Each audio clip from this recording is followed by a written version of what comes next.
Vous connaissez la loi de Murphy? Celle-là même qu'on appelle la loi de l'emmerdement maximum. La loi de Murphy est une loi empirique s'appliquant à une foule de situations quotidiennes, la plus célèbre étant la tartine qui tombe toujours du côté du beurre. Et oui, sinon, c'est pas drôle. En clair, tout ce qui peut mal tourner va mal tourner. Eh bien, en matière d'enfant, on est souvent obligé d'admettre que tout ne tourne pas forcément rond. On a beau avoir lu, relu le manuel, il arrive toujours un moment où on se loupe lamentablement. Le pire raté de ma vie de maman, je pensais ne jamais le révéler. Et puis bon, quand ça m'est arrivé, j'étais bien contente lorsque j'ai trouvé d'autres personnes pour me dire « Ah, moi aussi, ça m'est arrivé !» 1. J'ai fait tomber ma fille de 3 mois par terre. Alors oui, je sais, dit comme ça, c'est horrible. Ma fille ne faisait toujours pas ses nuits et pleurait beaucoup, alors j'avais pris l'habitude de finir ma nuit en dormant avec elle sur 2 matelas superposés que j'avais mis dans sa chambre. À tout casser, 30 cm de haut. Ce qui devait mal tourner tourna mal. Une nuit, elle est tombée du matelas face contre terre. Et ce sont ces pleurs qui m'ont réveillée complètement paniquée.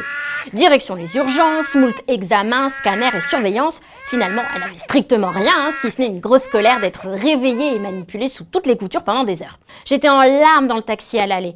Le chauffeur m'a expliqué avoir laissé tomber sa fille de 2 ans du haut de la table à langer et qu'elle allait très bien aujourd'hui. Une infirmière m'a même dit que son fils était coincé la tête dans le pot. Bref, si toi aussi, tu crois être une mauvaise mère, détends-toi. Ça fait partie du job. 2. La couche mal mise le jour de diarrhée intense. Alors, je ne rentrerai pas dans les détails, je vous laisse imaginer l'état de la couche, du body et du lit. Et par égard pour la sensibilité des internautes non ou nouvellement initiés à la vie de parents, nous choisissons d'illustrer cet exemple par un bisounours. Dans la famille des amis, dans la famille des amis. 3. La honte publique. Alors elle peut prendre toutes les formes. Chez nous, c'est la fois où les très vieux voisins t'invitent à prendre l'apéro et que lorsque surgit du couloir sombre la tête du papy un peu défraîchie, ta fille se met à hurler si fort que sa femme arrive pour voir ce qui se passe et que 2 vieilles têtes toutes déconfites, c'est vraiment trop pour elle. Elle peut plus s'arrêter de crier et de pleurer tellement elle a peur. Là, les voisins te disent en rigolant « Oh, peut-être qu'on est trop vieux » et t'oses pas dire que t'arrives à la même conclusion qu'eux. Bref, la seule solution que t'as trouvée, c'est de les inviter plutôt chez toi et de coller ta fille devant Dora pendant que toi, tu prends l'apéro avec les voisins dans l'autre coin du salon, prenant bien soin de ne pas croiser les regards. 4. La directrice de la crèche. La fois où la nounou emmène ta fille à la crèche pour qu'elle goûte à la joie de la collectivité. En bonne maman impliquée, tu l'accompagnes et tu salues la directrice, histoire d'être polie.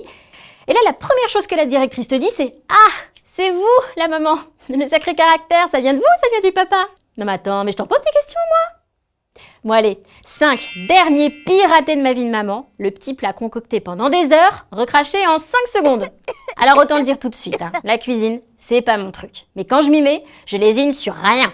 Je me rappelle encore mon petit sauté de veau maringot maison que je me faisais une joie de faire goûter à ma fille. Verdict, c'est gueulasse, maman. En crachant mon œuvre sur le bavoir. Ok. Alors, j'ai mangé le sauté de veau maringot et ma fille des pâtes au jambon. Allez, c'est le moment de se quitter, mais pas sans la citation du jour. Celui qui reconnaît consciemment ses limites est le plus proche de la perfection. À bon entendeur. Ciao.